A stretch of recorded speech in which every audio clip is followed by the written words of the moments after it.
Selamat malam semuanya. Assalamualaikum warahmatullahi wabarakatuh.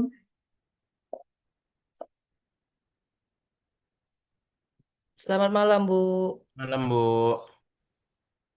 Baik, silakan teman-teman semuanya untuk on cam di kelas saya.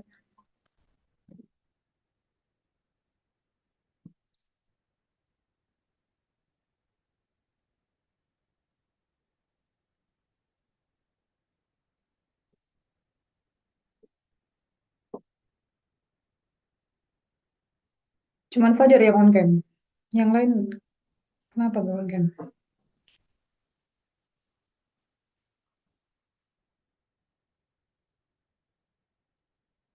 Kita akan mulai kelasnya kalau peserta kelas sudah on cam ya.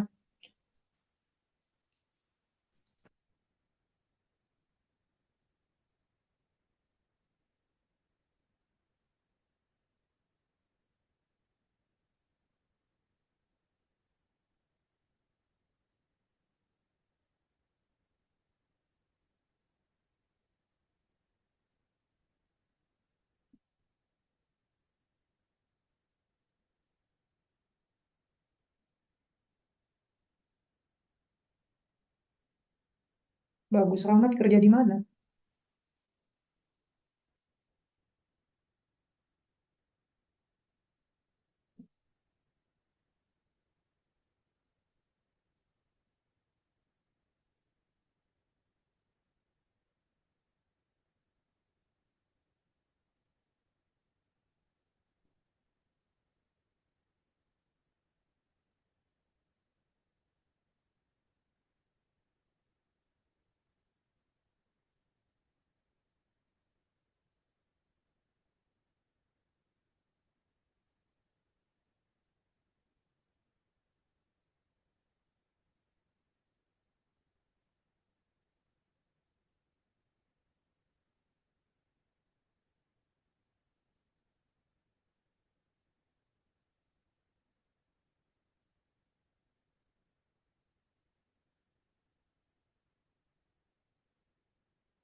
Yang lain,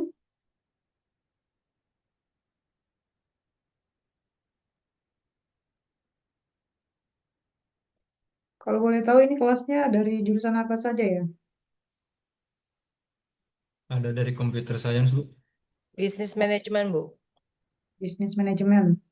Ada lagi yang lain?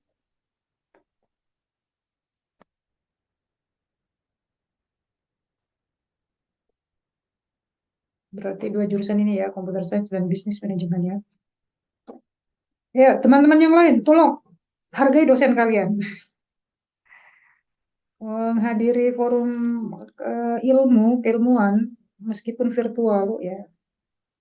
Ini sudah menjadi aturan main bersama di BINUS. Virtual class itu wajib on cam bagi mahasiswa.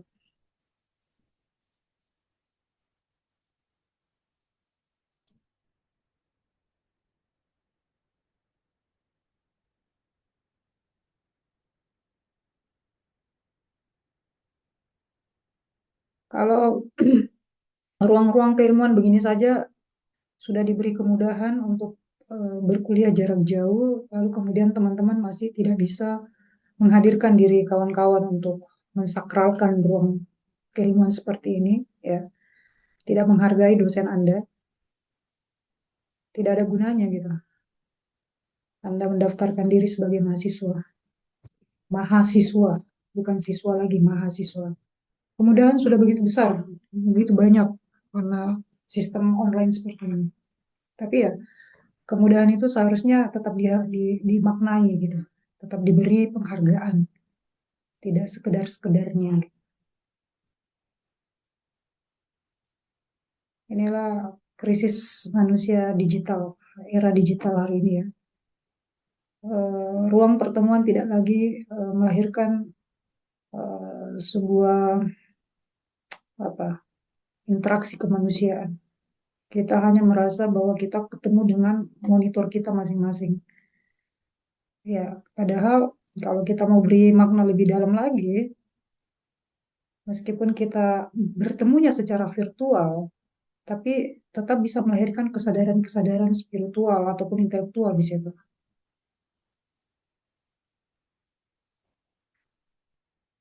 Saya nggak tahu, kawan-kawan waktu di briefing di awal kali masuk di BINUS, apakah ada penyampaian ini atau tidak.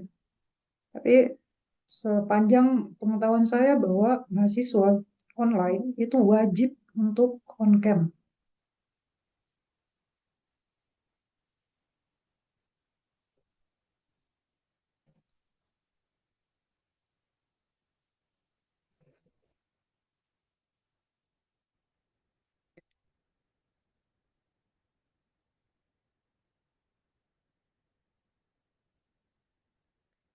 Baik, kawan-kawan sekalian, kita mulai saja ya.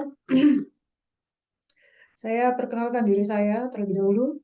Nama saya seperti yang terlihat di sistem, Aisyah. Saya yang akan memandu kawan-kawan untuk mengarungi mata kuliah karakter building agama satu periode ini eh, bersama dosen kedua. Saya menjadi dosen pertama yang bertugas untuk mengantarkan overview, mengantar bagaimana karakter building agama ini akan dijalankan selama satu semester. Bagaimana Anda menyelesaikan tugas-tugas Anda, bagaimana apa-apa saja isu-isu yang didiskusikan ya terkait dengan mata kuliah ini. Background pendidikan saya filsafat. Saya dari S1 UIN Sunan Kalijaga, Akidah Filsafat. Lalu kemudian S2 saya dari UGM, filsafat juga. Dan S3 saya dari Turki, Ankara University juga jurusan filsafat. Nah, saya keilmuannya linear filsafat. Namun demikian, apakah bisa seorang yang berlatar belakang filsafat mengajarkan mata kuliah karakter building agama? Ada yang pernah dengar filsafat itu apa? Ada yang tahu, ada yang pernah belajar, atau ada yang pernah baca kajian-kajian tentang filsafat di kelas ini?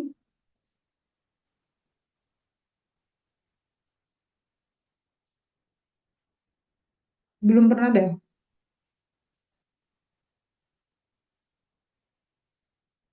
Kita dialog aja ya kawan-kawan ya. Tolong Sekedar tahu saja, Bu.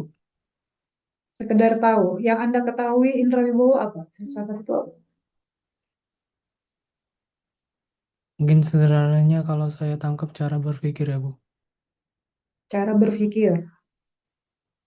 Cara berpikir yang seperti apa tuh?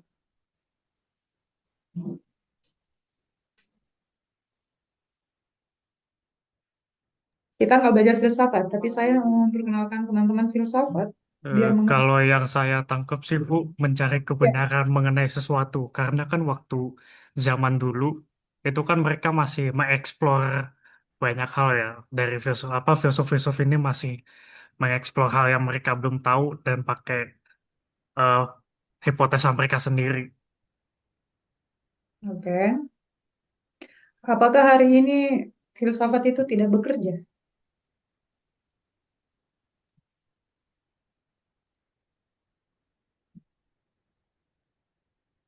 Bekerja, tapi dibanding dulu sih, dari yang saya tangkap aja sih nggak sebanyak itu. Jujur sih saya juga masih awam Bu soal filsafat. Tapi ya Baik, dari yang ditemui oleh filsuf-filsuf sebelumnya, ya apa nggak sebanyak dulu sih. baik. Anda ada yang dari jurusan computer science, ada yang dari jurusan bisnis, ada jurusan biologi, kimia, fisika, matematika, teknik. Kalau mau ditarik secara genealogi ya, akar atau induk dari seluruh ilmu pengetahuan itu bermuara pada filsafat. Jadi tahun 500 sebelum Masehi, seorang Sokrates dan dan beberapa orang di masanya itu mulai mempertanyakan tentang dari mana alam semesta ini berasal. Mereka sudah mulai berdebat. Jadi kalau tadi ada yang mengatakan bahwa filsafat itu tentang sistem berpikir, iya. Awalnya seperti itu. Mereka bertanya, ini semesta ini disusun dari apa sih? Kok bisa semesta ini terbentuk? Itu orang-orang tahun 500 tahun sebelum Masehi ya. Sebelum Masehi, era Yunani. Ada yang mengatakan semesta disusun dari api, makanya ada flame. Flame itu menjadi sebuah elan, ya, sebuah semangat yang menjadikan kehidupan muncul. Ada yang berkata tidak, justru pembentuk semesta ini adalah tanah. Ada yang mengatakan pembentuk semesta ini air, karena kita nggak bisa hidup tanpa air. Ada yang mengatakan pembentuk semesta ini adalah udara.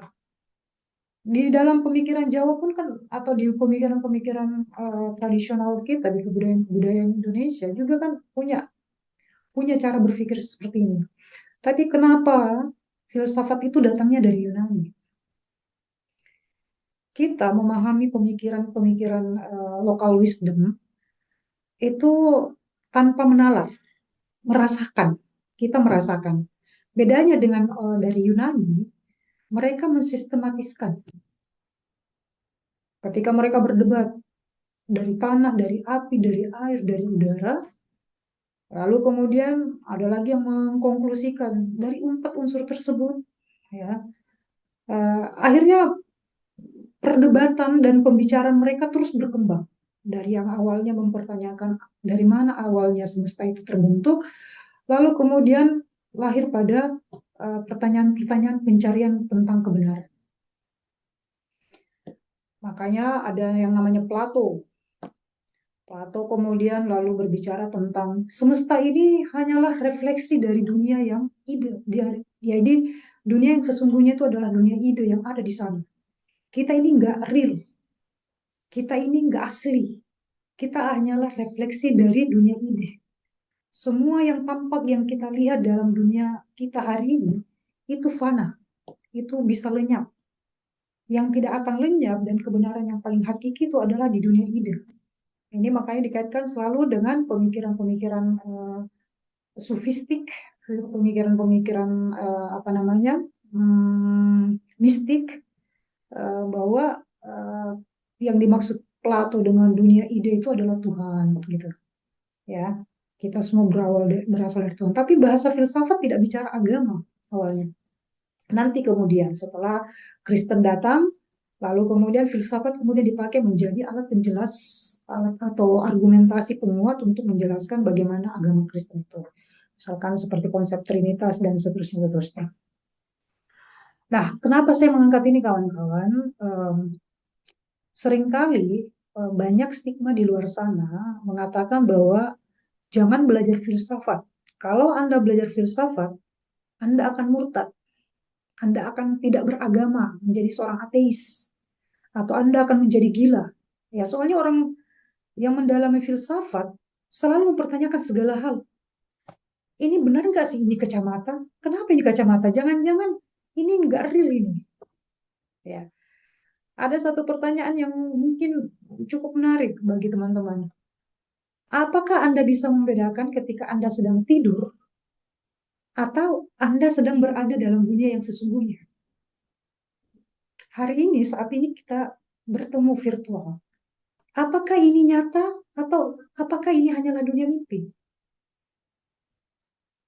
Ada yang pernah bermimpi dikejar anjing, lalu kemudian ngos-ngosan, ketakutan, atau seakan-akan jatuh dari tempat tinggi, lalu kemudian kaget gitu? Ada yang pernah merasakan itu? Mimpi yang sangat nyata. Nah, jangan-jangan hari ini hanyalah mimpi, ini nggak nyata. Nah, disitulah orang filsafat sering dianggap orang filsafat itu gila. Tinggal bilang 1 tambah 1 sama dengan 2, tapi mereka harus panjang argumentasinya. Dan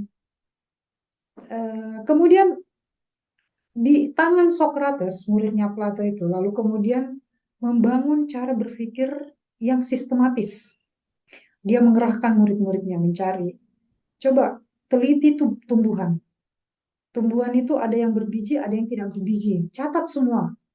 Yang berbiji seperti apa, yang tidak berbiji seperti apa, yang daunnya lebar-lebar seperti apa, yang daunnya kecil-kecil seperti apa, yang berakar serabut kayak gimana. Dicatat, dibuat klasifikasi. Binatang, ada nggak binatang yang berkaki 2? Ada nggak binatang yang berkaki 4? Ada nggak binatang yang lebih dari 4 kakinya? Dicatat, semua dibuat klasifikasinya. Itulah awal mulanya ilmu pengetahuan hadir. Orang mulai membuat klasifikasi-klasifikasi. Akhirnya terbentuklah definisi-definisi. Oh ya, yang berkaki 2 itu adalah binatang. Nah ini yang menarik. Socrates selalu mengatakan, Aristoteles selalu mengatakan bahwa manusia itu adalah binatang. Anda sepakat? Soalnya binatang berkaki 2, manusia juga berkaki 2. Sepakat bahwa kita adalah binatang? Enggak, Bu. Kalau secara Memang, biologis kita Iya, masuk kingdom animalia, Bu. iya benar. tapi kata Aristoteles, manusia itu adalah rational animal. Binatang yang berpikir, yang rasional. Tidak ada bedanya antara manusia dengan binatang. Apakah manusia punya nafsu? Punya. Apakah binatang punya nafsu? Punya. Apakah manusia bergerak? Apakah binatang bergerak? Sama. Apakah manusia makan? Apakah binatang makan? Sama. Apakah manusia buang air? Apakah binatang buang air? Sama. Lalu apa yang membedakan manusia dengan binatang? Kalau Berpikir, semuanya Bu. sama. Rasionalitas, Ya, rasionalitas yang tadi, Bu. gimana? Rasionalitas yang dimiliki manusianya. Bagaimana itu aplikasi dari rasionalitas itu? Rational itu. Penerapan dari rasional itu seperti apa? Sekarang kawan-kawan, binatang, gajah, anjing, kucing, Anda ajarin tempat makannya di mana. Mereka tahu tempat makannya di mana. Anda ajarkan untuk tidak melakukan satu perbuatan. Mereka bisa. Atau Anda jalan ke tempat-tempat sirkus. Kok bisa burung kakatua bisa memilih kartu atau bisa memilih tempat yang mungkin apa namanya yang disembunyikan gitu kan? Dia ngerti gitu. Dia diajar, trained animal.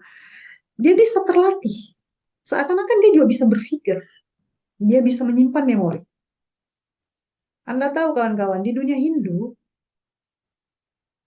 simbol pengetahuan itu siapa? Ada di sini yang beragama Hindu? Dewi Saraswati, Bu. Binatang, binatang. Oh, binatang. Siapa binatang? Gajah, patung Ganesha. Itu adalah simbol pengetahuan. Di dalam tradisi umat Hindu, mereka menjadikan patung Ganesha sebagai simbol pengetahuan.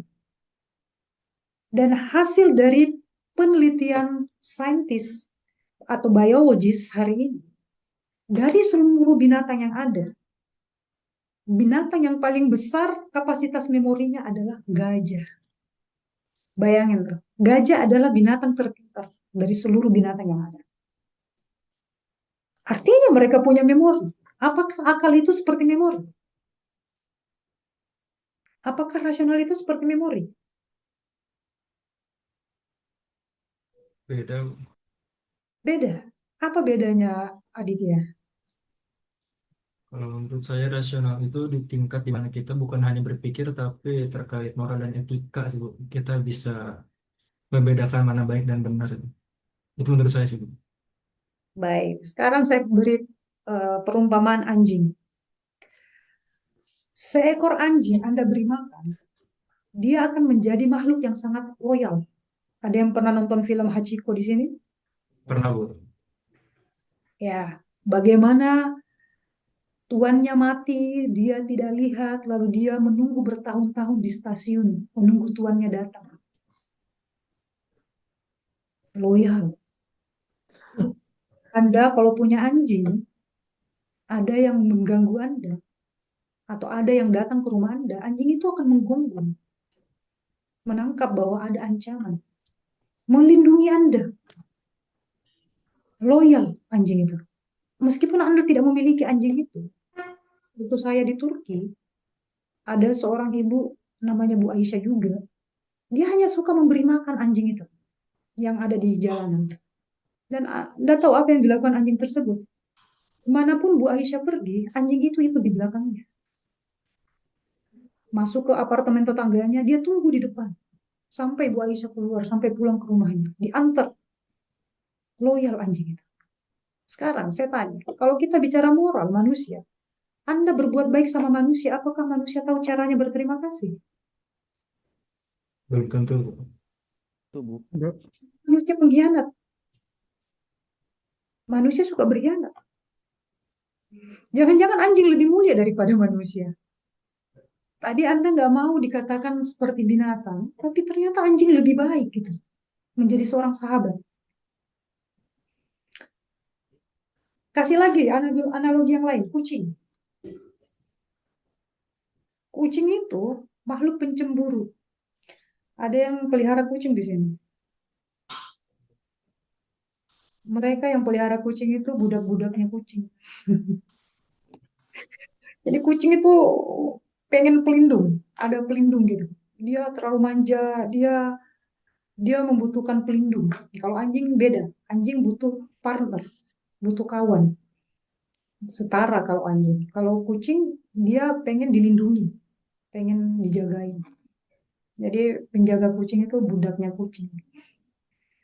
Tapi kucing itu hanya mau sama tuannya. Kalau ada yang berani dekat-dekat sama tuannya, dia langsung agresif, cemburu. Dia nggak mau tuannya membagi hati. Nah manusia, apakah manusia tidak selingkuh?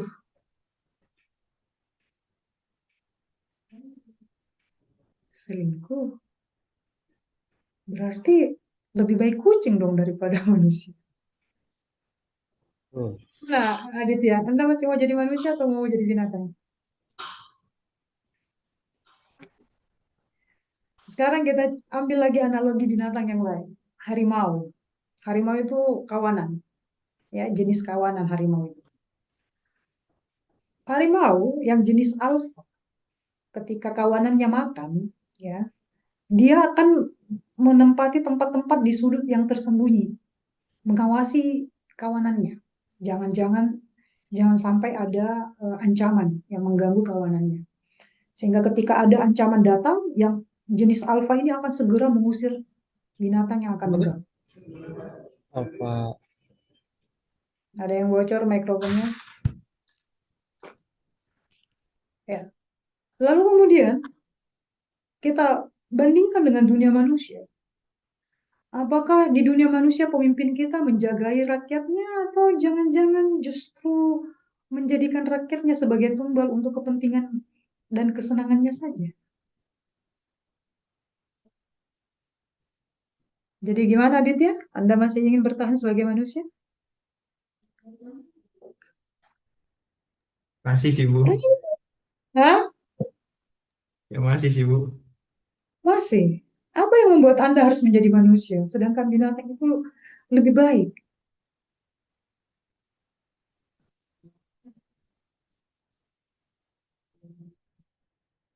Yang Eh, lain? Kalau menurut saya yang tadi terkait analogi tentang anjing ya, Bu. Anjing itu bisa bedain atau kelihatan punya kayak norma tuh berdasarkan insting, Bu. Kalau manusia itu kan dia bisa memahami makna. Jadi bukan hanya berpikir, tapi kita itu bisa memahami suatu makna gitu. Tapi pada umumnya manusia tidak melakukan itu. Saya sewaktu di Turki, ada namanya di kota Ankara, itu Medan ya, apa namanya, epicentrumnya lah kayak Senayan lah kalau di Jakarta, atau Bundaran HI, itu ada banyak lampu merahnya gitu loh. Jadi eh, memang harus orang menyeberang ikutin lampu lalu lintas gitu. Tahu nggak kawan-kawan? Manusia kalau dia lihat dari arah seberang, oh udah nggak ada kendaraan, meskipun itu masih merah untuk pejalan kaki, mereka menyeberang. Anjing, ada kawanan anjing juga yang ingin menyeberang. Benar-benar menunggu lampu hijau baru menyeberang. Kan kerjanya manusia yang membaca tanda. Tapi kok lebih jauh anjing?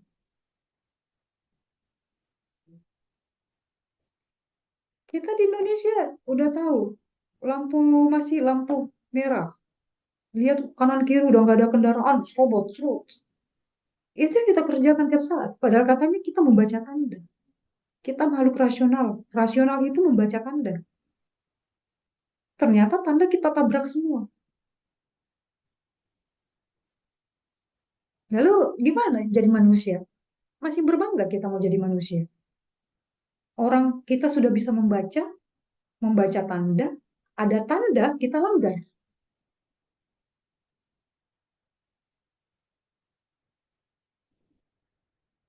Berat jadi manusia ya. menurut saya Bu itu cuma masalah ego aja Bu. Menurut saya, Masalah ego, ya masalah ego. gimana itu? Ya mungkin dalam bawah sadarnya ya Bu, ya lebih kalau misalnya di gimana ya? Masalah saya kalau saya ngomongnya saya lebih mikirnya kayak lebih ke bahasa Inggris karena kan mungkin lebih apa namanya? eh terbiasa aja ya, tapi mungkin kalau dalam awam bawah sadarnya emang mungkin ya lebih mintingin diri sendiri lah karena emang apa namanya eh karena emang dari posisinya atau benar kan gitu, jadi emang ya mikirnya oh orang mah kalau begini ya begini aja, mendingan saya mentingin diri sendiri lah, karena kan begitu. Itu yang terjadi di dunia binatang juga. Iya bener. Emang bener Bu. Berarti manusia adalah binatang. Sama Ya aja dengan juga Bu. binatang. Oh ini ada Kak Joseph, Joseph juga angkat tangan, terus saya sebentar dulu. Ya, silakan. Sebelumnya mohon maaf Bu, saya masih di tempat bekerja jadi belum bisa on cam. Untuk menjawab hal tersebut, mungkin kita juga mengaitkan dengan filsafat. Saya rasa saya masih tetap berbangga sebagai manusia. Apabila kita berpikir benar dan salah, sekarang benar dan salah itu kita kembalikan lagi menjadi relatif. Mungkin apa yang menurut saya benar, nilai-nilai yang menurut saya benar, mungkin menurut Ibu itu salah. Begitu juga halnya terjadi dengan orang-orang lain. Tetapi bukan berarti hal-hal yang kita lihat benar atau salah itu tidak juga bisa diajarkan, tidak juga bisa ditularkan kepada orang lain. Sementara untuk binatang, mereka menggunakan memori mereka bukan untuk menalar, melainkan hanya untuk melainkan untuk mengingat, mengulang, mengcopy apa yang sudah mencontoh apa yang sudah dilihat sebelumnya. Sementara kita bisa berpikir lebih jauh daripada itu, dan ya apabila kita melihat secara ekstrim, ya bisa juga kita melihat contoh orang dengan gangguan jiwa. Apakah nilai-nilai yang menurut kita benar juga dinilai benar menurut mereka? Menurut saya seperti itu, Bu. Oke, kalau misalkan dikatakan copying sign gitu ya, mengcopy tanda, lalu kemudian mengikutinya, itu yang dilakukan oleh binatang, maka itu menjadi lebih baik daripada manusia yang bisa membaca tanda, tapi justru melanggar aturan. Ini maksud saya. Jadi apa gunanya kita bisa membaca tanda? Apa gunanya kita dilengkapi dengan akal? Kalau ternyata sebagian besar manusia di muka bumi ini berjalan tanpa akalnya. Itulah kalau dalam dunia sufisme Islam, misalkan Rumi membagi 5 jenis makhluk dari level vegetatif tumbuhan, lalu naik menjadi level hewani binatang, naik ke level manusia, lalu naik ke level malaikat, dan naik ke level manusia yang sempurna, insan kamil. Orang mengatakan manusia lebih mulia daripada binatang karena ada akalnya. Tapi ketika manusia tidak menggunakan akalnya dengan baik, akalnya, aplikasi akal itu tidak berdampak pada pikirannya, pada perbuatannya, pada ucapannya, maka dia jatuh terperosok lebih hina daripada binatang. Binatang saja yang tidak punya akal bisa dilatih, bisa teratur, kok bisa manusia yang sudah diberi akal tidak bisa hidup teratur? Nah ini kawan-kawan, berat menjadi manusia karena kita punya akal itu. Dan seringkali akal itu kita tinggalkan di belakang. Kita nggak pakai akal kita. Karena kita kayak hidup otomatisasi gitu. Apalagi di era digital hari ini, di era globalisasi hari ini, banyak manusia yang jalan seperti mayat berjalan gitu.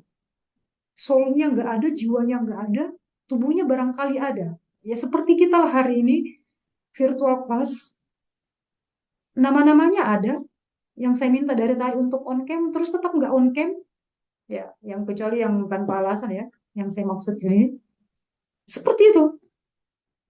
Ada ada ada namanya, tapi nggak ada jiwanya, nggak ada soulnya, nggak hadir dia sebagai manusia. Nah, disinilah pentingnya akal, menghadirkan kesadaran, menghadirkan kesadaran. Kalau kesadaran itu tidak ada, maka berarti akalnya berkarat, tidak bekerja akalnya, tidak mempertanyakan kenapa saya mengada di bumi, kenapa saya harus ada tercipta di dunia. Kalau saya berada di dunia, lalu kemana saya akan pergi? Kemana tujuannya? Nah, sebagian besar ini dijawab di dalam dunia agama. Agama, nah ini bedanya agama dan filsafat. Kalau filsafat menekankan pada kerja akal untuk mencari jawaban, ya mencari jawaban dari misteri semesta yang sangat banyak ini, yang sangat kompleks.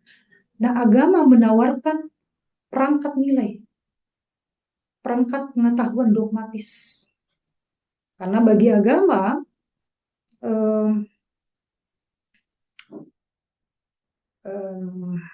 bukan bagi agama, bagi beberapa filsuf juga mengakui ini bahwa akal kita itu terbatas. Tidak seluruhnya hal bisa kita ungkap. Nah, ketika akal terbatas, disitulah iman bekerja. Disitulah kita berpasrah. Karena ternyata akal kita tidak mampu untuk menguak misteri tersebut. Tapi sebagian besar orang beragama tidak berangkat, tidak melibatkan akal di dalam keyakinannya. Sekarang saya tanya kawan-kawan di sini. Di sini ada yang beragama Islam? Ada, Bu. Ada, Bu. Ada yang beragama Kristen? Ada, Bu. Ada yang beragama Katolik?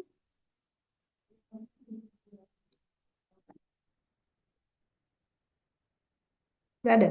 Ada yang beragama Buddha? Tidak ada. Ada yang beragama Konghucu? Tidak ada juga. Ada yang beragama Zoroaster? Ada yang tidak percaya Tuhan atau ateis?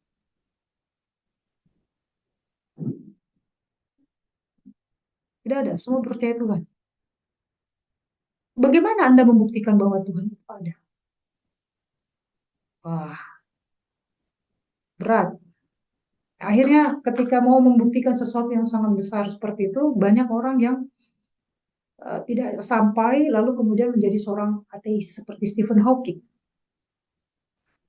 Tapi tidak semua ilmuwan menjadi seorang ateis. Buktinya, Einstein, seorang Yahudi, dengan pengetahuannya, kejeniusannya yang luar biasa, yang sampai hari ini tidak ada yang belum ada yang bisa menyaingi kejeniusan Einstein, ya, mengalahkan teori relativitas itu.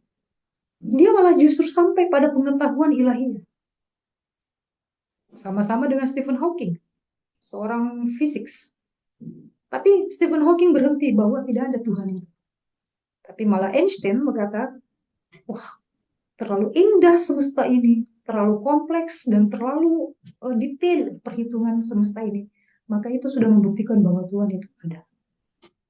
Lihat, ada yang bermuara kepada keimanan, ada yang tidak. Nah, sehingga ketika orang mengatakan jangan belajar filsafat, filsafat itu membuat Anda menjadi tidak beragama, tidak bertuhan. Anda menjadi seorang yang gila. Belum tentu. Kembali kepada pribadi tersebut. Bisa jadi dia menjadi semakin religius seperti Einstein, ya, atau seperti Ibnu Sina dalam dunia Islam, ya. Siapa lagi ilmuwan-ilmuwan besar yang sangat religius? Atau bisa jadi mereka betul-betul tidak percaya dengan Tuhan karena silau dengan kemampuan pencapaian akalnya, gitu, nalarnya. Kembali kepada manusia.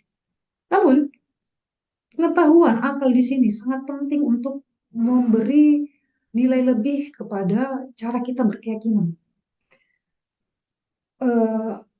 Berkeyakinan itu, beragama itu dogmatis. Saya mau tanya di sini kepada teman-teman yang beragama, yang Islam dan Kristen.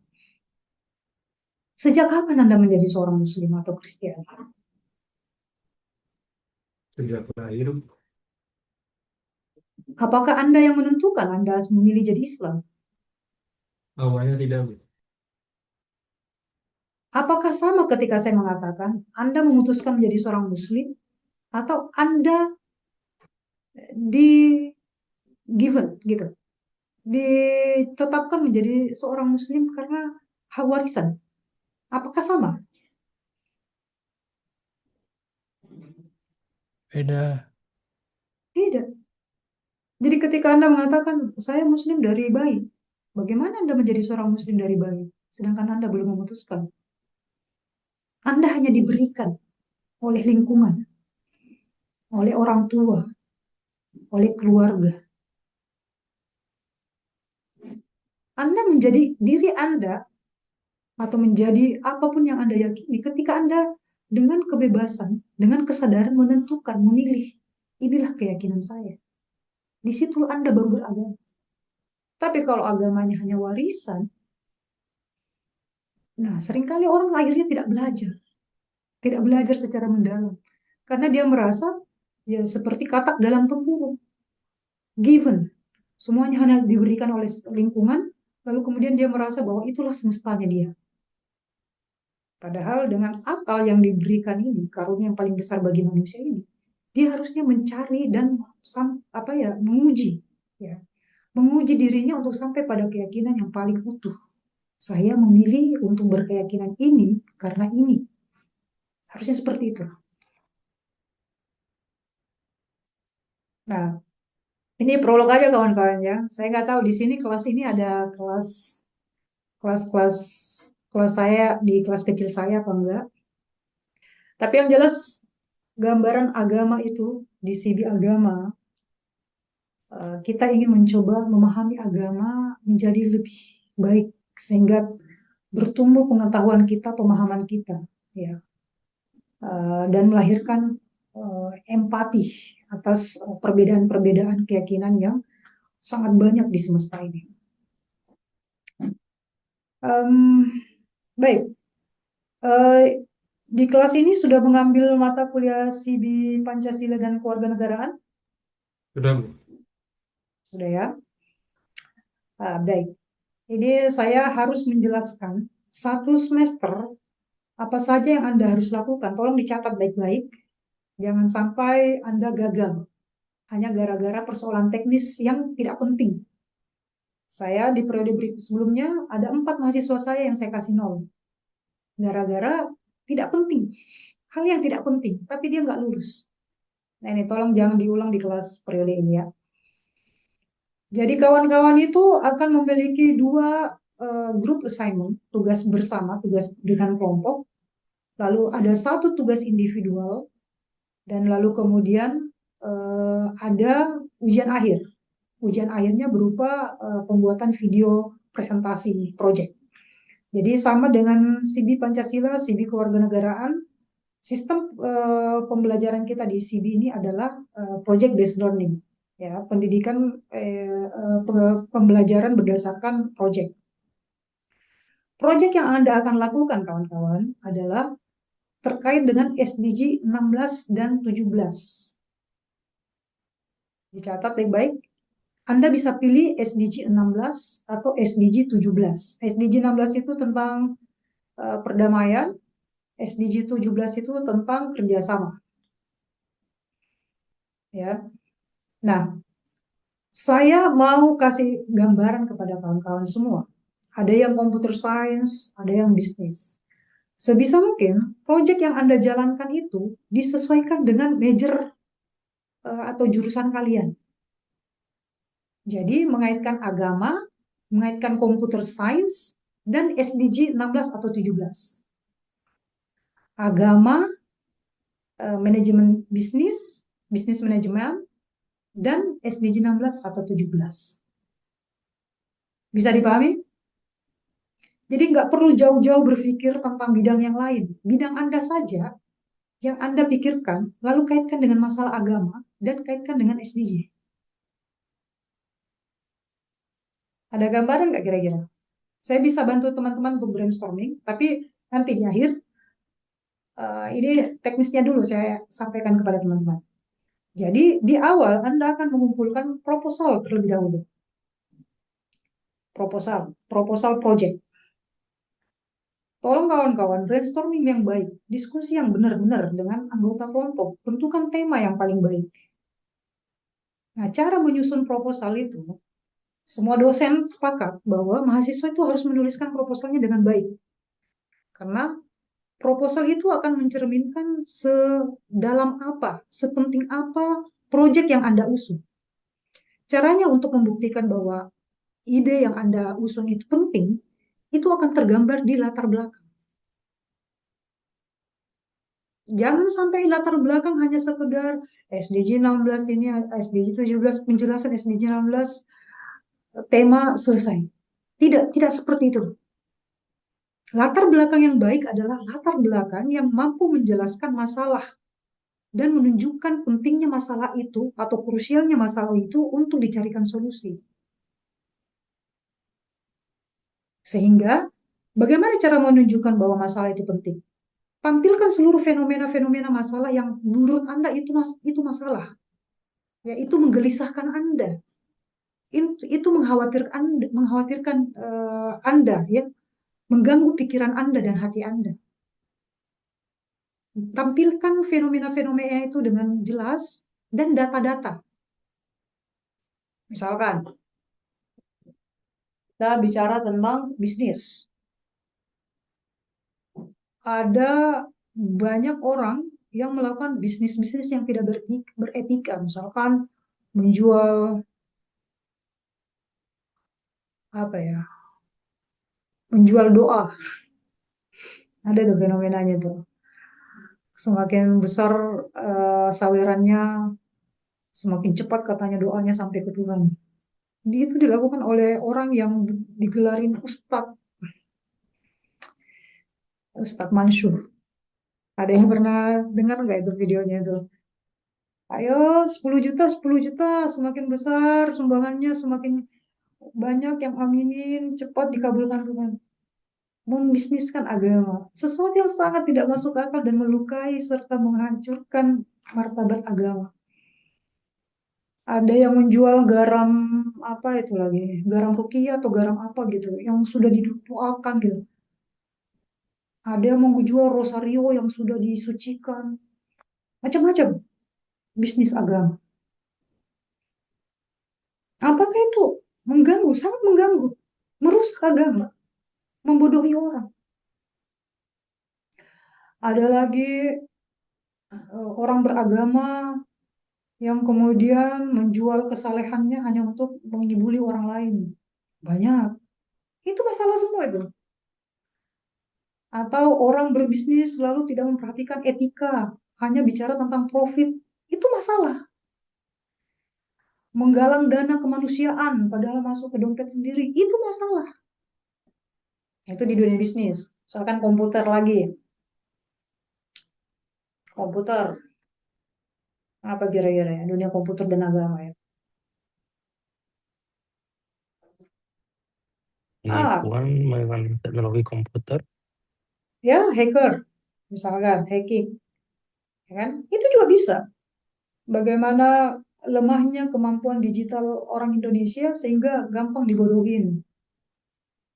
Ya, sedikit-sedikit dengan nama agama, lalu orang tersulut, tiba-tiba ikut. Atau misalkan belajar agama dari AI.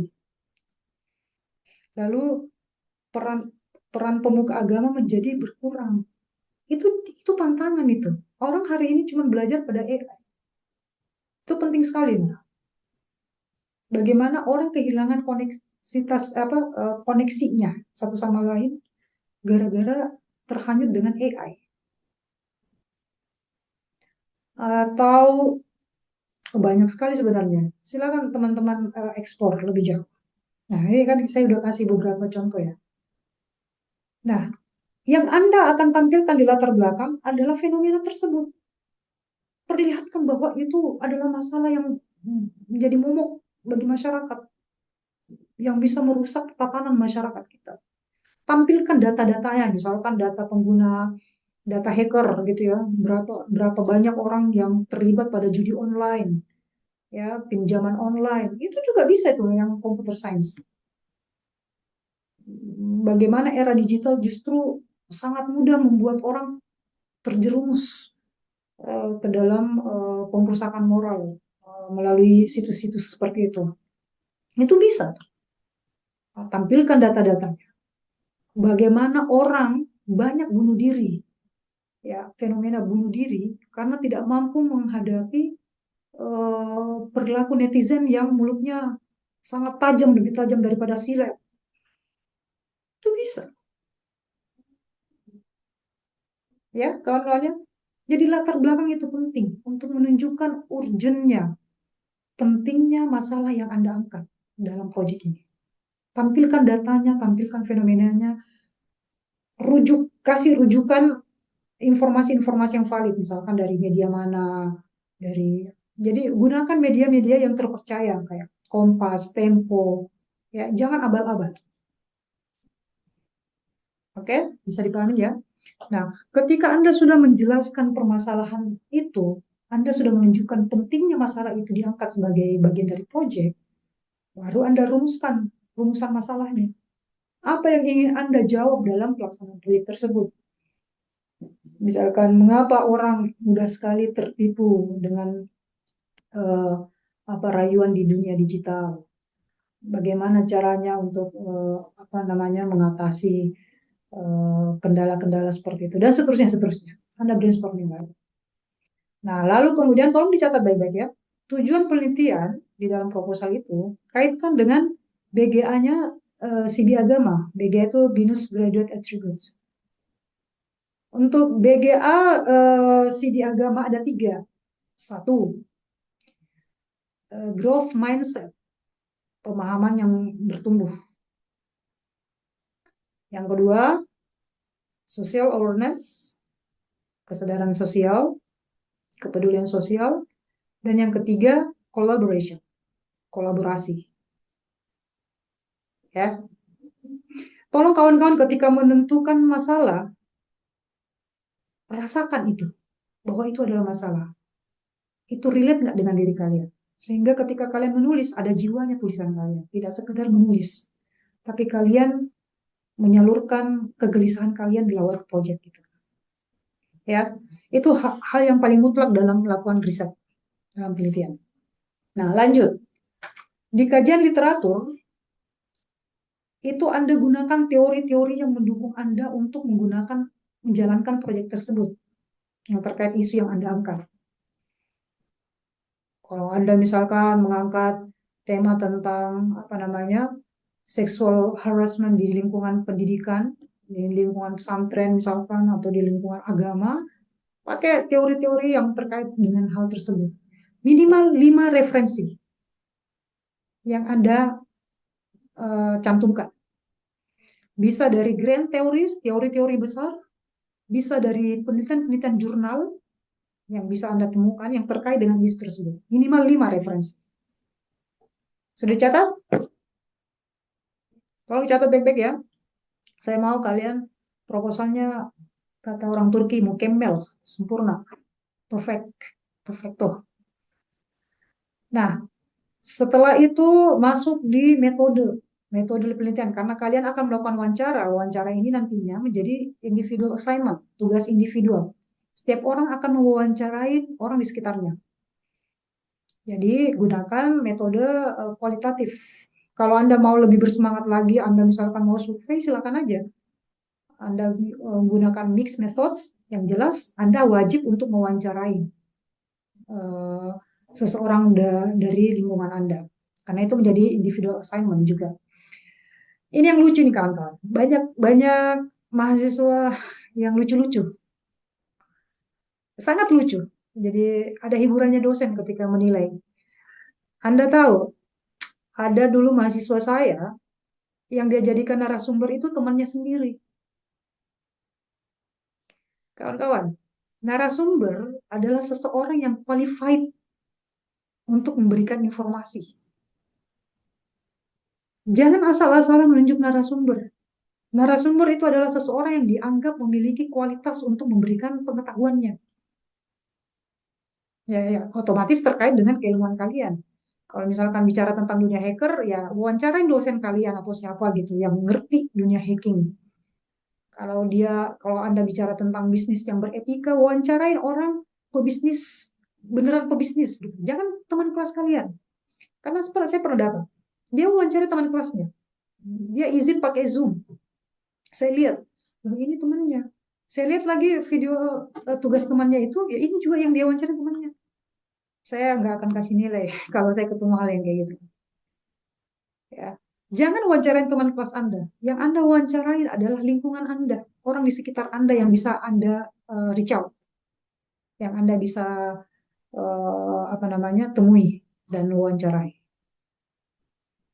Kalaupun misalkan Anda di daerah, tapi Anda punya koneksi, punya jaringan untuk berbicara dengan tokoh di Jakarta, boleh, selama dia adalah seorang tokoh.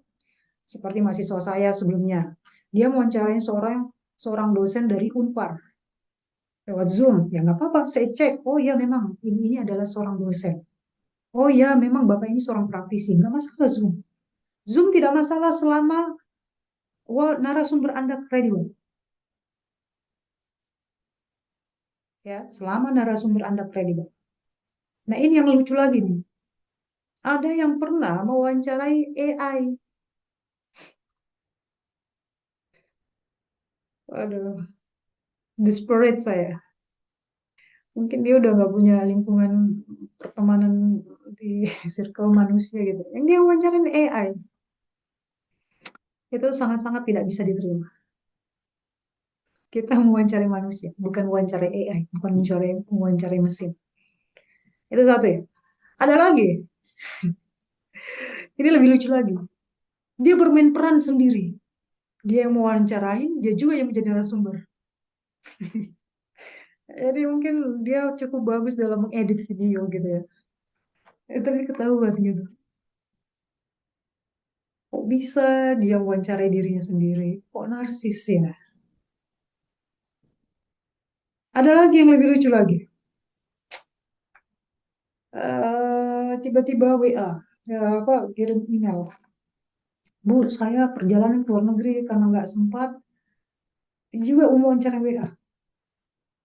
Minta izin wawancarain AI. Saya nggak ngurus kamu mau keluar negeri, kamu mau keluar angkasa. It's not my business.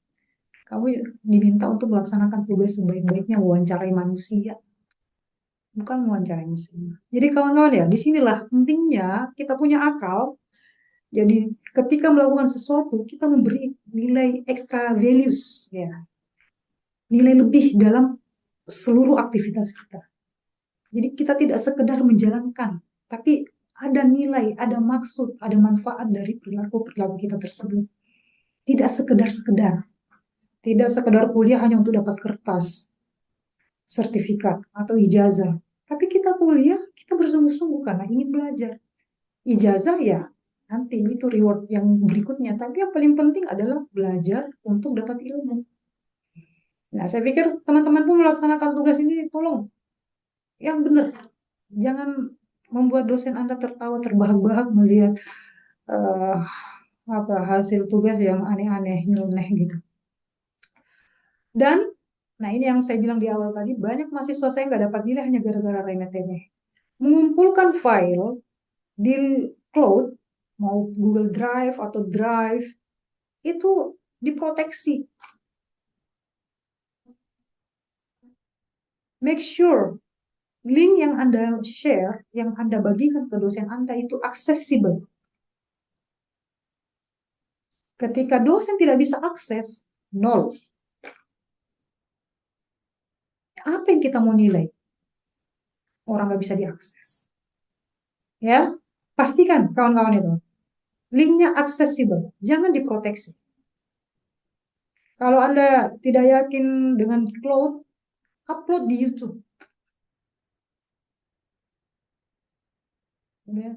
Jadi ada sekian banyak platform yang bisa Anda bagikan tugas video Anda itu. Karena kan nanti itu tugas in group, tugas group assignment itu, proposal, itu tulisan.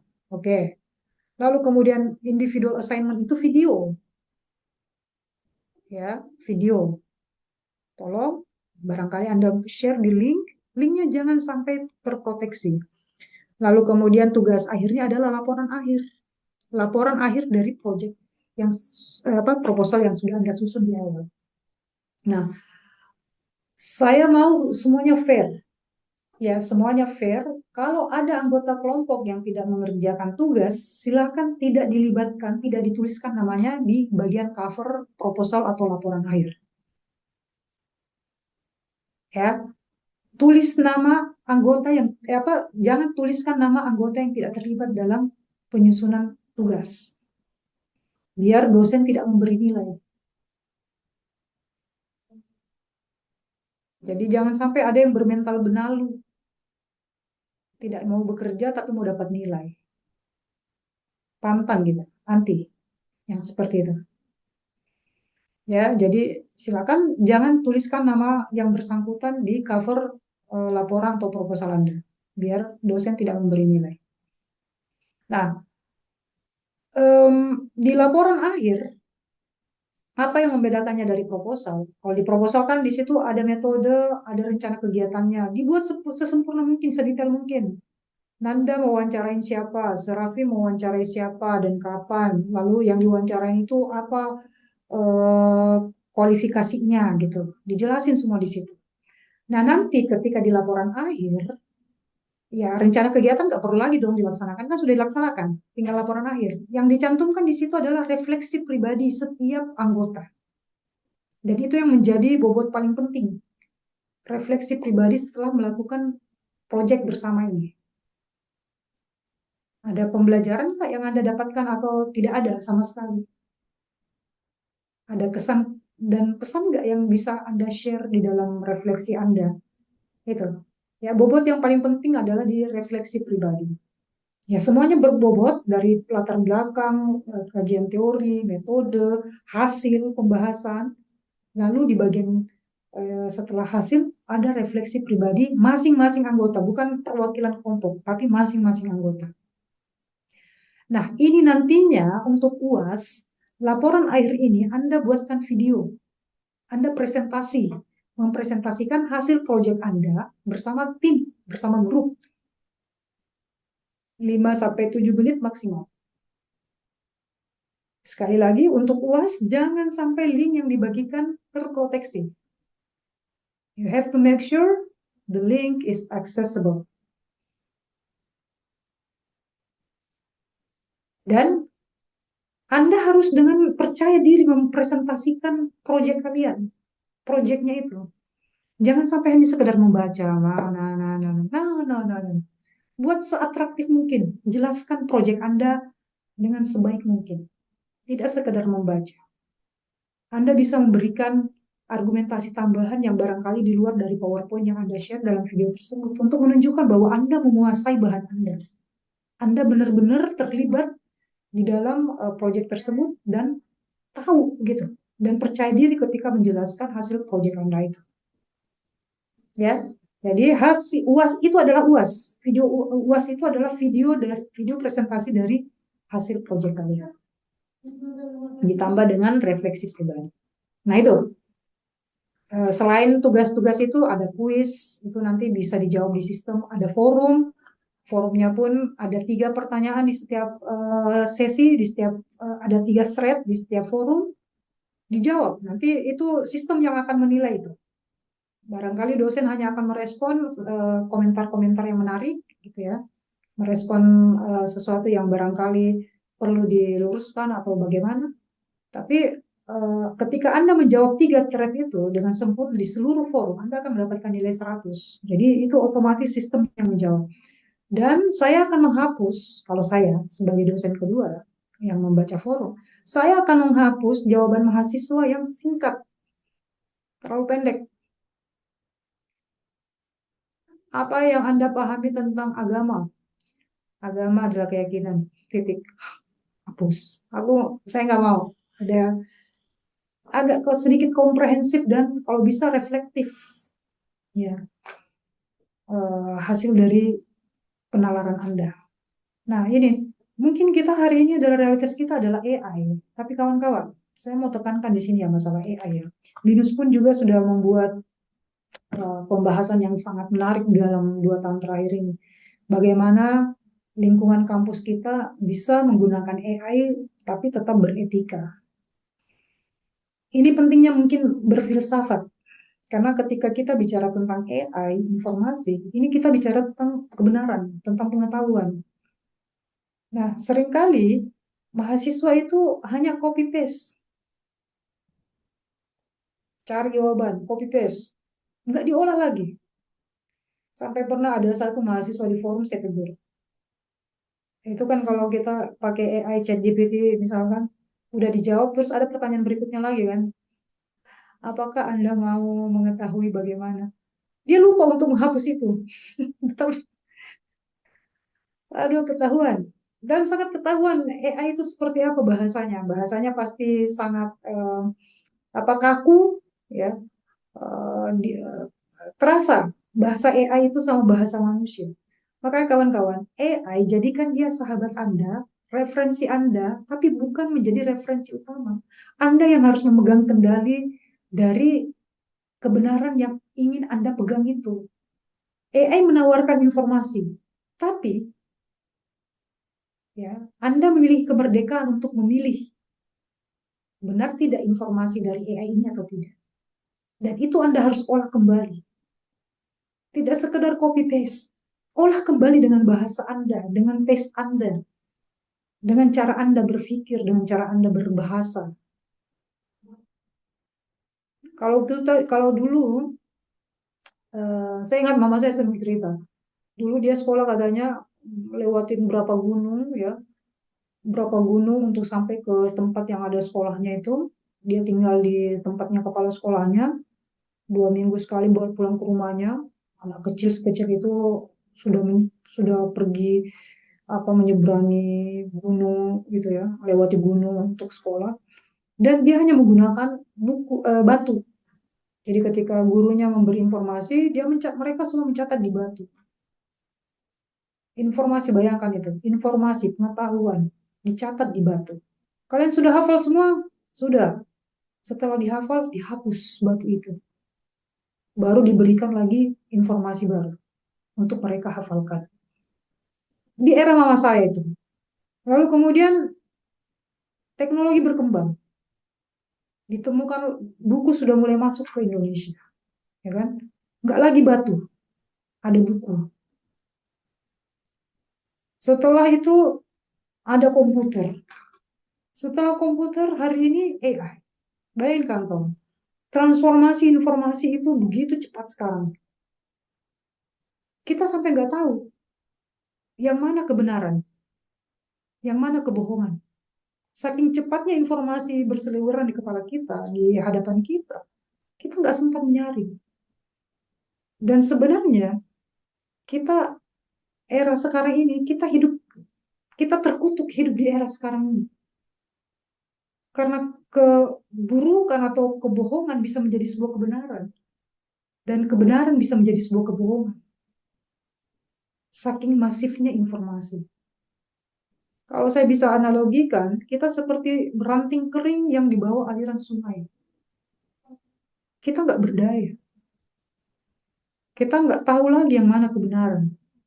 Kita hanya dibawa oleh aliran sungai. Kita nggak punya daya untuk menentukan. Saya mau belok kanan, saya mau belok kiri. Kita hanya diarahkan oleh faktor-faktor eksternal kita. Karena kesadaran kita udah hilang. Misalkan kayak ada kasus yang didampingin Denny Sumargo 2 tahun lalu kalau nggak salah. Seorang yang disiram air panas, apa ya? Laki-laki disiram air panas, lalu kemudian buka donasi, open donasi. Dalam podcast besar Denny Sumargo itu lalu kemudian menarik perhatian masyarakat dan menyumbang dalam sehari dapat 1,5 M. Lalu ternyata uang tersebut bukan dipakai untuk berobat, dipakai untuk cicil kendaraan, bayar utang. Bayangin tuh, informasi seperti itu menarik emosi kita. Sekali seperti itu, kita tertarik tanpa harus mencari tahu validitas dari informasi tersebut. Benar nggak ini? Dia memang betul-betul orang yang perlu dibantu atau tidak? Kita nggak sempat lagi ke situ. Karena kita diperdaya dengan informasi yang begitu banyak. Semakin banyak informasi yang berseliweran di kepala kita, semakin kita menjadi orang-orang yang linglung. Bingung menentukan yang mana yang kebenaran sesungguhnya.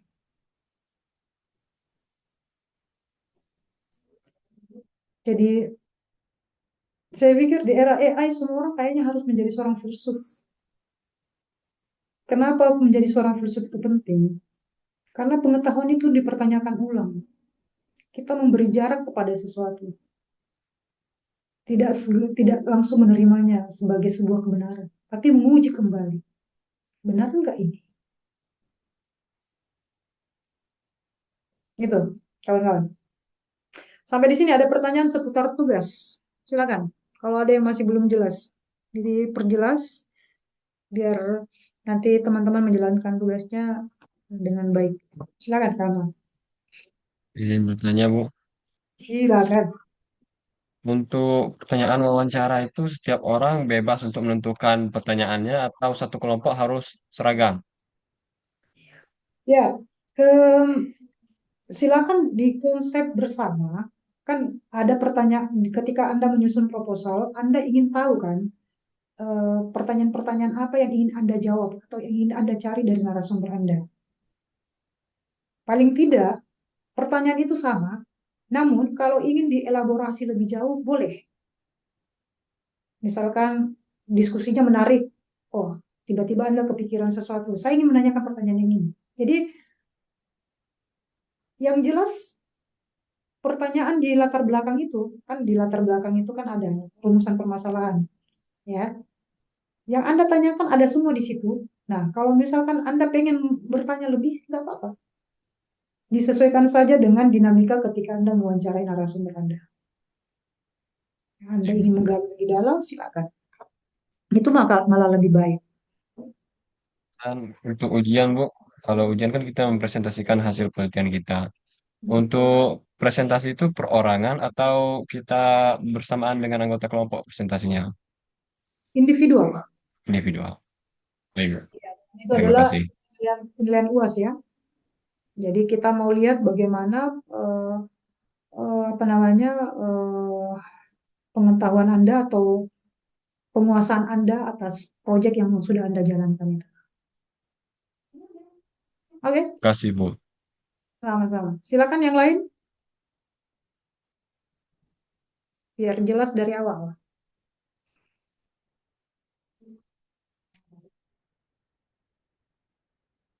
Di sini ada yang satu kelompok udah, ada kelompok-kelompoknya udah kenal, udah tahu kelompoknya masing-masing? Belum, Bu. Belum keluar di sistem ya? Udah, Bu. Cuma belum saya cek, Bu. Nah, coba cek masing-masing sekarang. Kalau kalian mau, kita masih ada waktu 30 menit. Kalau kalian mau mendiskusikan tema-tema yang kira-kira yang menarik buat kalian jadikan project, saya siap membantu untuk brainstorming sekarang. Atau kalau kalian juga mau bertanya seputar pembahasan saya sebelumnya tentang agama, silakan. Feel free untuk diskusi. Permisi Bu, izin bertanya Bu. Silakan. Suara saya kedengaran atau putus-putus Bu? Bagus, bagus. Tunggu ya.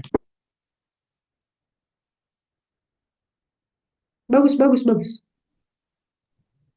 Apakah sudah jelas? Sudah. Dari tadi sudah jelas. Oke, silakan.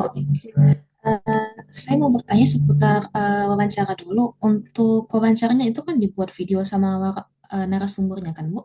Apakah kita diharuskan pakai alma mater atau pakai baju bebas rapi saja Bu? Oh ya, oke. Sebisa mungkin teman-teman pakai alma mater. Ada mahasiswa saya periode yang lalu tidak bisa membaca tempat, tidak bisa membaca ruang. Jadi dia mewawancarain seseorang seakan-akan sedang membuat podcast. Lalu kemudian menggunakan bahasa elu, gua. Tolong, ini tugas akademik, bukan tugas podcast televisi atau tempat tongkrongan. Jadi sebisa mungkin lihat ruang, lihat tempatnya. Tugas ini adalah tugas akademik, lakukan secara akademik. Dan lakukan secara formal, gunakan jasa alma mater. Bisa dipahami ya?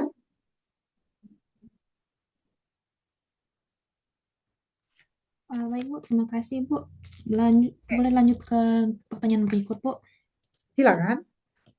Di LMS saya tadi cek itu buat kuisnya itu hanya satu tapi ada dua kesempatan. Biasanya kan itu kan mempunyai dua kuis dan satu masing-masing satu kesempatan. Itu harus dikerjakan satu kali ya Bu? Itu kuisnya sama atau gimana ya Bu? Jadi gini kawan-kawan ya, di sistem Bion itu sudah ada yang mengatur untuk yang bagian LMS. Saya tidak mengurusi yang kuis. Yang akan saya nilai itu adalah tugas kelompok, tugas individu, dan buat sekalian. Di luar dari itu tentang penilaian forum, berapa kuantitas keterlibatan Anda di forum dari awal sampai akhir itu saya nggak terlibat di situ. Sistem yang menilai, termasuk kuis. Karena di kuis itu ada pertanyaan yang bertanggung jawab untuk mata kuliah CB ini, ada seseorang yang bertanggung jawab, dia sudah memasukkan kunci jawaban. Jadi saya nggak terlibat di situ. Baik Bu, terima kasih. Ada lagi? Silakan.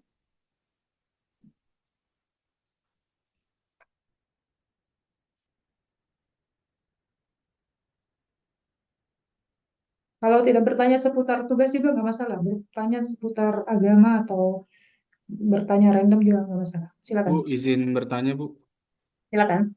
Saya ingin bertanya, ini saya Akso, perwakilan dari kelompok 7, mau ini sih Bu tadi yang mungkin brainstorm terkait ide tugas kelompok ya Bu ya. Mhm. Ya, saya tadi ada kepikiran ini sih Bu untuk membawa tema tentang apa namanya, em, apa namanya terkait SDG tadi untuk tentang ini sih Bu apa namanya penggunaan aplikasi bajakan gitu Bu.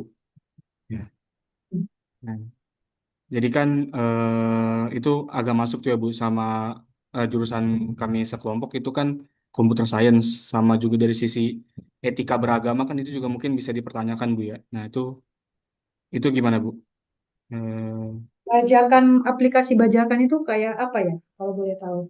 Mungkin Ya, dari sisi konten gitu bukan banyak misal kayak film bajakan atau mungkin aplikasi bajakan misal kayak si namanya misal kayak Adobe Photoshop atau mungkin banyak sih Bu saya pernah nemuin kasus-kasus kayak gitu ya. Itu sih. oke. Boleh saja. Tapi kemudian, oh Anda kalau hanya bicara tentang etikanya boleh. Oke. Akan mengaitkan bagaimana menggunakan aplikasi-aplikasi bajakan. Siapa yang dirugikan. Oke.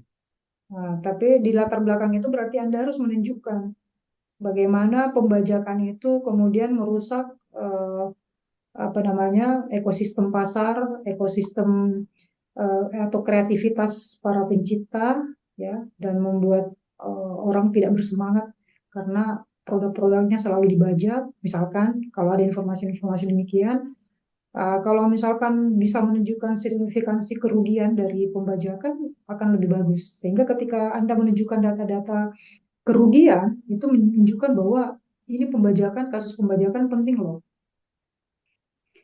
Tapi saya pikir gini, kalau komputer science itu, Anda bisa menggunakan misalkan apa namanya isu-isu yang tadi saya sudah ngomongin tentang judi online, pinjaman online, penipuan digital, fake apa itu deep, deep face ya apa? Deepfake itu Bu, ada sih yang itu sih. Aha, misalkan itu lebih menarik. Oke. Kalau kerja kan kayaknya oke ada tapi tidak terlalu masif di masyarakat. Nah, saya mau teman-teman itu mengangkat masalah yang relate dengan kehidupan masyarakat luas gitu, yang benar-benar berdampak buruk bagi masyarakat. Bayangin tuh, kasus judi online menyebabkan rumah tangga rusak. Seorang laki-laki tidak lagi menafkahi istri dan anaknya, ya kan? Perempuan membunuh suaminya karena depresi, suaminya ketagihan judi misalkan. Dan itu fenomenanya banyak gitu. Atau misalkan kasus-kasus bunuh diri artis-artis papan atas karena bagaimana konten digital itu tidak bisa dikontrol komentarnya. Banyak hal yang lebih lebih relate dengan kehidupan kita sehari-hari gitu. Atau misalkan kayak kasus ini kemarin, sibling dan kinets. Itu menarik itu. Bagaimana pembahasan di dunia digital bisa mempengaruhi industri perfilman dan industri musik Korea gitu. Uh, Anda nanti bisa kaitkan dengan SDG 17. Di situ bisa masukkan etika juga di situ. Bolehkah orang berkomentar rasis? Ya, kan itu diawali dari komentar rasis sehingga kemudian menjadi membesar dan menjadi perang antar negara, antar benua. Gitu. Jadi kayak gitu kawan-kawan, melihat masalah itu yang benar-benar relate, yang dirasakan betul-betul memberi dampak buruk secara luas. Nah, sebenarnya proyek begini kawan-kawan, kalau boleh saya kasih tahu, ingin membantu kawan-kawan itu untuk membangkitkan eh, kepekaan akan problematika yang dihadapi oleh masyarakat luas, gitu ya. Jadi kita peka dengan persoalan-persoalan, lalu kemudian kita menjadikannya tema-tema kajian ilmiah. Bisa dipahami ya? Tapi yang tadi pembajakan juga pun boleh. Misalkan dunia industri akhirnya lesu. Orang tidak mau lagi membuat kreativitas karena sedikit-sedikit kerja keras, kerja otak kita, kerja kreativitas kita lalu kemudian dibajak oleh orang lain. Atau misalkan AI hari ini. Saking gampangnya AI, orang bikin film dari AI. Orang bikin musik dari AI. Apa yang salah kira-kira?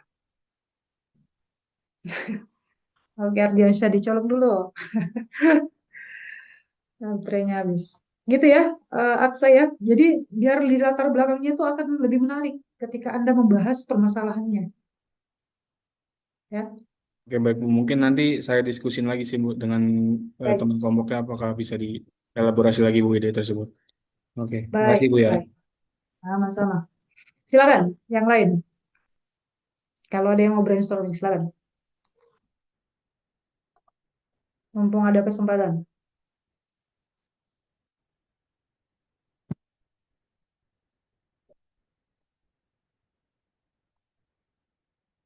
Di kelas ini cuma ada 2 jurusan itu ya, bisnis dan computer science.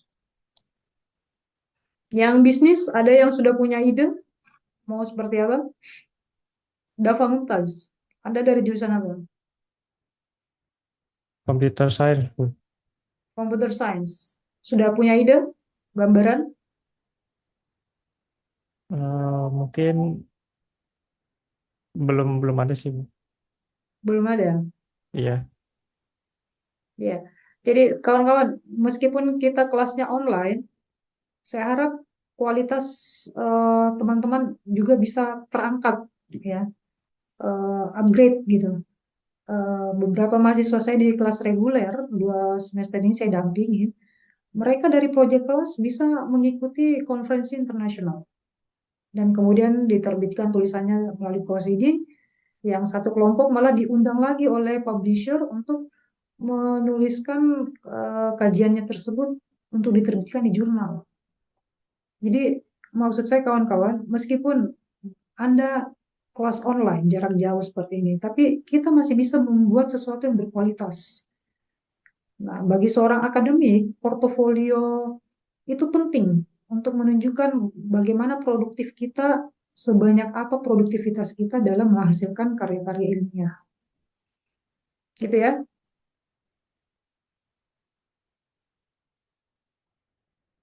Silakan yang lain kalau ada yang mau bertanya.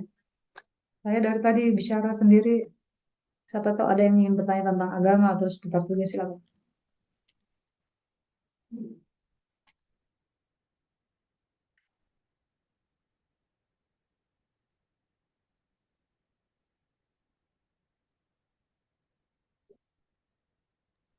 Permisi Bu, izin bertanya lagi Bu. Silakan. Buat tugas personalnya kan itu kan wawancara. Itu narasumbernya itu bisa yang bukan yang bilang ahli, tapi terlibat dalam contoh proposal itunya nggak Bu? Yang Bisa saja, semisalnya bisa saja.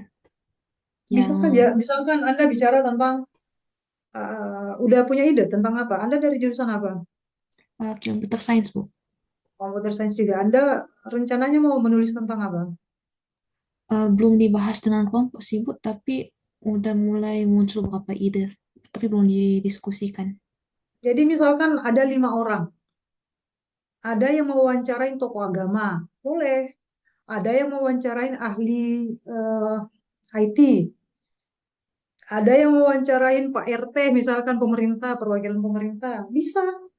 Jadi narasumber Anda beda-beda.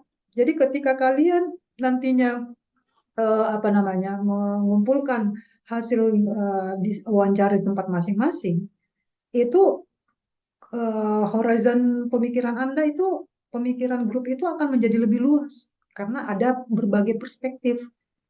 Dan ketika misalkan tugas individunya nanti, ya nggak apa-apa. Saya mewawancarai Pak ini sebagai ini dalam dalam kapasitasnya sebagai apa untuk isu ini, kan tinggal dijelaskan seperti itu. Bagi saya pribadi, kalau misalkan narasumber dari semua anggota grup itu sama, jadi monoton. Nah, paling tidak beda-beda seperti itu akan melahirkan hasil riset yang lebih baik. Jadi didapat dari berbagai perspektif. Misalkan dari, kalau mau angkat tentang judi online, ada yang dari kepolisian barangkali, ada yang dari jaksa barangkali, ada dari pendamping gitu kan, ada dari tokoh agama untuk memberikan pandangan keagamaannya. Bisa, much much better. Baik Bu, terima kasih Bu. Oke, silakan Rizky, udah mengganggu. Rizky Saputra, gimana? Maaf Bu, tadi diajak ini nggak mau, bukan mengganggu karena itu Bu. Maaf. Mengganggu ya karena apa? Tadi diajak ngobrol sama Awal. sebelah. Oke, silakan yang lain. Ada yang di kelas saya di sini, ada yang di kelas kecil saya. Ada, Saya Bu. nggak, Ahmad, kelas kecil saya. Betul, Ibu. Oke.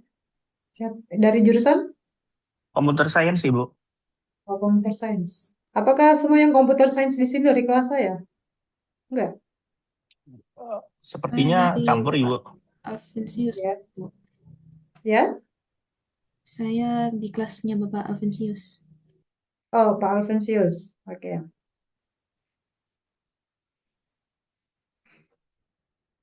Ya, kita masih ada waktu 15 menit. Ya, kita bicara tentang apa? Oke. Nah, ini fenomena kita kembali kepada pembicaraan tentang agama ya. Ini prolog aja buat kawan-kawan untuk membangkitkan eh, kepekaan dan kritisisme teman-teman melihat fenomena beragama di Indonesia. Ada mahasiswa saya pernah berpendapat, Bu, Indonesia itu negara gagal karena Pancasilanya ada sila pertama, ketuhanan yang Maha Esa. Orang Indonesia terlalu mabok agama. Akhirnya kita nggak pernah bisa jadi negara maju. Banyak orang beragama malah korupsi. Disumpah dengan kitab suci, korupsinya dipakai untuk bangun masjid. Seperti Gubernur Sulawesi Selatan. Atau korupsinya dipakai untuk bangun gereja, seperti Johnny Plate. Korupsinya dipakai pergi umroh, seperti mantan Menteri Pertanian Yassin Limpo. Korupsinya dipakai untuk sunat cucunya. Yang kasihan cucunya sampai besar dia membawa aib gitu. Aduh, sunatan saya hasil korupsi kakek. Ini kawan-kawan, kita religius. Sila pertama ketuhanan yang Maha Esa. Semua kita sensitif kalau bicara agama. Tapi perilaku kita koruptif. Kok bisa gitu ya? Orang beragama satu sisi yang lain juga ikut korupsi. Kalau orang beragama yang benar-benar beragama, maka orang gak akan korupsi. Harusnya kan? Tapi kok malah di Indonesia semua orang beragama, 280 juta orang, ya 83% kurang lebih Muslim, semuanya korupsi. Dari level paling atas sampai level paling bawah. Korupsi termasuk juga memberikan upeti. Memberi gratifikasi juga termasuk korupsi. Rakyat biasa pun korupsi. Lalu kemudian kalau nggak korupsi, kita langgar aturan. Katanya beragama, tapi melanggar aturan. Kotor, tidak bersih. Padahal agama menganjurkan untuk hidup bersih.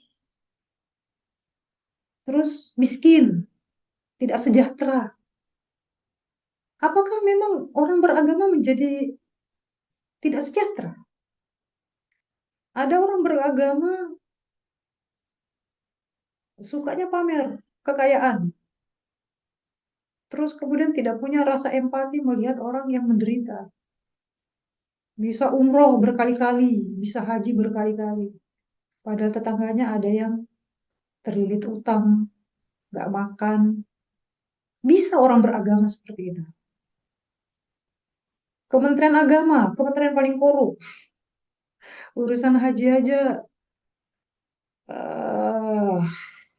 eh ini menyakitkan kawan-kawan. Kita beragama tapi kok semua agama kok malah jadi biang kejahatan ya?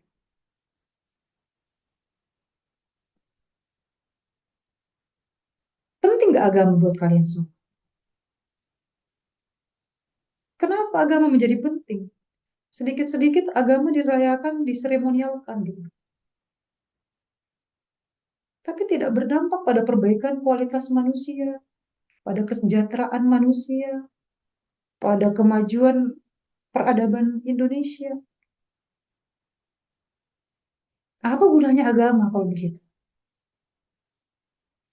Jangan-jangan kita semua beragama hanya warisan keluarga. Kita nggak pernah benar-benar tahu kenapa kita beragama. Dan kita nggak malu gitu. eh, Mengklaim diri beragama, tapi satu sisi yang lain dengan telanjang memperlihatkan kejatuhan moral. Apa fungsi agama? Sekalinya merasa sangat beragama, mempersekusi kaum minoritas, melarang orang lain beribadah. Kenapa orang harus beragama? Kalau jatuhnya hanya untuk membunuh dan menyakiti orang lain. Kenapa kita harus beragama? Ada pengalaman kawan saya, sahabat saya. Ya, sahabat saya ini justru karena dia seperti itu membuat saya menjadi sangat beriman. Mungkin menjadi sangat yakin untuk beragama. Dia seorang Kristen awalnya, lahir dalam tradisi Kristen. Lalu kemudian karena memang anaknya sangat kritis, dia meragukan banyak hal, lalu kemudian melakukan perjalanan spiritual, ya, perjalanan ke dalam diri. Lalu kemudian dia mencari yang mana kira-kira yang paling cocok. Dia ketemu ajaran Buddha. Dia merasa ajaran Buddha itu sangat lembut, sangat santun gitu. Buddha itu mengajarkan untuk pembersihan hati dan pikiran untuk bisa sampai kepada level nirwana. Dia menjadi seorang Buddhis, saya nggak tahu, menjadi seorang Buddhis atau hanya sekedar menjalani atau memahami ajaran Buddha. Habis itu lalu kemudian kecewa. Kemudian berteman dengan saya dan juga punya hubungan romansa dengan seorang Muslim. Lalu kemudian dia tertarik lagi belajar Islam. Dia bilang, saya kok senang lihat kamu setiap mau sholat berudu. Kayaknya bersih banget gitu. Dia tertarik mempelajari Islam. Belajarlah dia Islam. Belajarlah dia sholat. Lama-kelamaan tidak pas lagi di hatinya. Lalu dia ketemu ajaran Hindu. Dia merasa ajaran Hindu itu menarik. Ada ajaran tentang yoga, bagaimana menundukkan hati, ya, dan dengan mengatur tubuh, nafas, lalu kemudian bagaimana mengontrol emosi dengan diet. Di agama Hindu katanya tuh ada diet, ada 3 jenis diet. Kalau Anda seorang pemarah, Anda harus mengurangi makanan hewani. Menjadi seorang vegetarian. Kalau Anda pengen apa gitu harus ada diet-dietnya. Lama dia menjadi seorang mendalami Hindu, tinggal di ashram gitu ya. Lalu kemudian terakhir saya ketemu, saya bertanya kembali, gimana perjalananmu, sudah sampai di mana? Dia bilang, saya nggak percaya agama, tapi saya mempercayai sesuatu yang besar di sana. Dia tidak lagi terikat pada agama, tapi percaya ada sesuatu yang supreme being, yang luar biasa di sana. Tapi dia nggak mau terikat dalam kultus-kultus keagamaan atau dogma-dogma keagamaan. Kami berdiskusi bukan untuk saling mempengaruhi satu sama lain. Kami menceritakan perjalanan ke dalam diri kami masing-masing. Dan justru di situ ketika saya berbicara, berdialog dengan yang 100% atau bisa dikatakan 180 derajat sangat berbeda dari saya, justru saya merasakan keyakinan yang sungguh di situ. Kedalaman spiritualitas itu. Nah, saya Muslim ya. Indonesia udah sangat mainstream Muslim. Tapi kebanyakan ajaran-ajaran agama yang disampaikan pendakwa itu hanya bicara tentang masuk surga, masuk neraka, sholat. Ya, lalu apakah agama tidak menjadi semangat untuk perubahan kondisi masyarakat kita? Kawan-kawan, kalau bicara tentang semangat nubuat, semangat kenabian dari Ibrahim, kalau kita bicara agama Abrahamik ya, benang merah penghubung seluruh nabi itu kan dari Nabi Ibrahim. Ya, Nabi Ibrahim melahirkan Nabi Musa, Nabi Ishak, Ayub, termasuk Yesus. Yaitu dari Bani Israel, lalu kemudian ada Ismail yang kemudian melahirkan Nabi Muhammad. Ya, semuanya berasal dari garis Ibrahim. Apakah nabi-nabi itu datang dengan kemewahan? Apakah nabi-nabi itu menonjolkan kemewahan? Ini yang sebagai Muslim, saya melihat umat Islam di Indonesia justru terjebak pada kemewahan. Lupa pada semangat perjuangan kenabian gitu.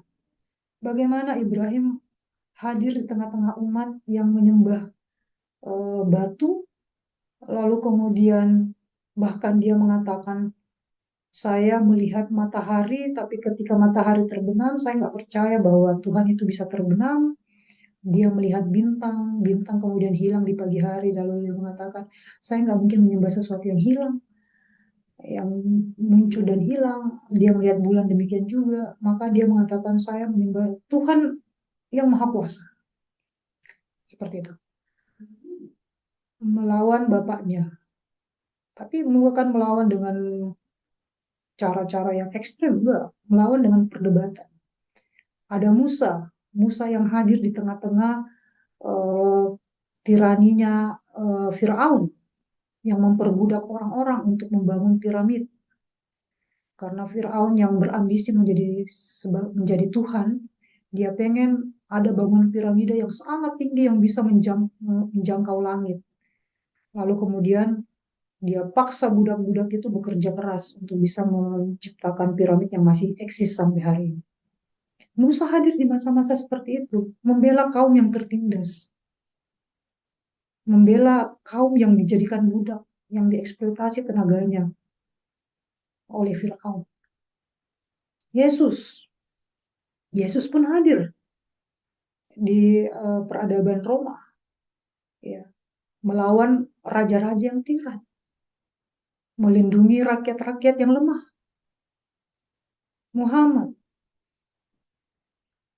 lahir dari gurun Arab sana, di tengah peradaban Quraisy yang membunuh perempuan hidup-hidup, bayi perempuan hidup-hidup karena dianggap perempuan gak punya keutamaan, hanya laki-laki yang punya keutamaan, sehingga bayi perempuan dianggap hina dan membuat malu, menjadi aib dan dibunuh hidup-hidup. Orang diperbudak, diperjualbelikan karena mereka adalah orang miskin, hamba sahaya. Kaum kaya merajalela. Nabi-nabi ini hadir di tengah-tengah umat yang menderita, memberikan tangannya, memberikan perlindungannya, mengangkat harkat martabat orang-orang yang selama ini terhina. Dan ini tidak kita rasakan dalam kehidupan beragama kita hari ini. Beragama hari ini hanya memperlihatkan simbol-simbol kemewahan, pamer, dan lupa pada kepekaan terhadap orang-orang yang tertindas.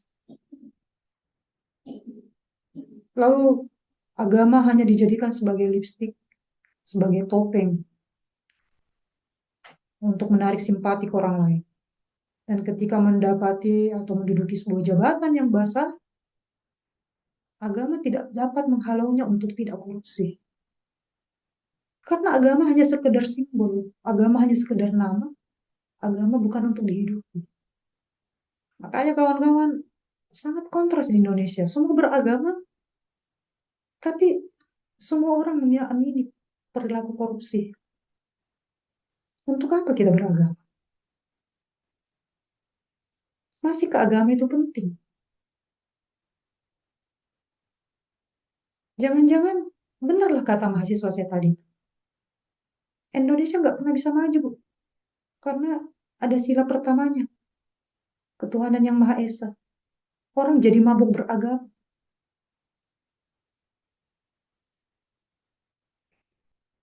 Ya, ini kawan-kawan. Karl Marx ketika mengatakan bahwa agama itu candu dan dia tidak mempercayai institusi agama, ya karena dia melihat seperti itu. Bagaimana agama itu menjadi sebuah dogma yang menjadikan seseorang tidak mampu melawan ketidakadilan. Atau justru agama dijadikan alat untuk memperdaya orang lain. Alat untuk menguasai orang lain. Dijadikan alat untuk mengambil keuntungan sebanyak-banyaknya. Oh, kalau udah ada yang pakai Arab, seakan-akan udah paling tahu agama. Yang Muslim biasanya. Padahal Arab belum tentu Islam. Dan Arab belum tentu Muslim sejati. Nama-nama Arab ya belum tentu dia merepresentasikan nama orang religius yang sejati. Abu Jahal ada dalam sejarah Islam. Abu Jahal adalah orang yang paling loyal mengkhianati Nabi dan menyakiti Nabi. Ya, di Indonesia semua yang berbau-bau Arab itu dianggap tiba-tiba dianggap religius. Ini berteriak Allahu Akbar lalu membunuh yang lain. Berteriak Allahu Akbar lalu mempersekusi orang lain, melarang orang lain beribadah. Allahu Akbar membuat orang lain menderita. Bagaimana orang beragama bisa membuat orang lain menderita? Kalau dia merasa bahwa dia adalah hamba Tuhan, dia bukan Tuhan, dia hamba Tuhan yang menjadi khalifah.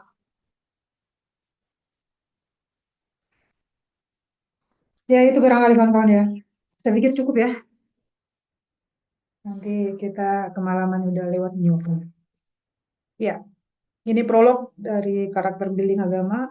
Saya mau kita memahami keyakinan agama kita masing-masing lebih baik lagi, lebih dalam, sehingga melahirkan keimanan-keimanan yang baru, yang lebih segar, yang lebih bermanfaat bagi peradaban kita di sekitar kita.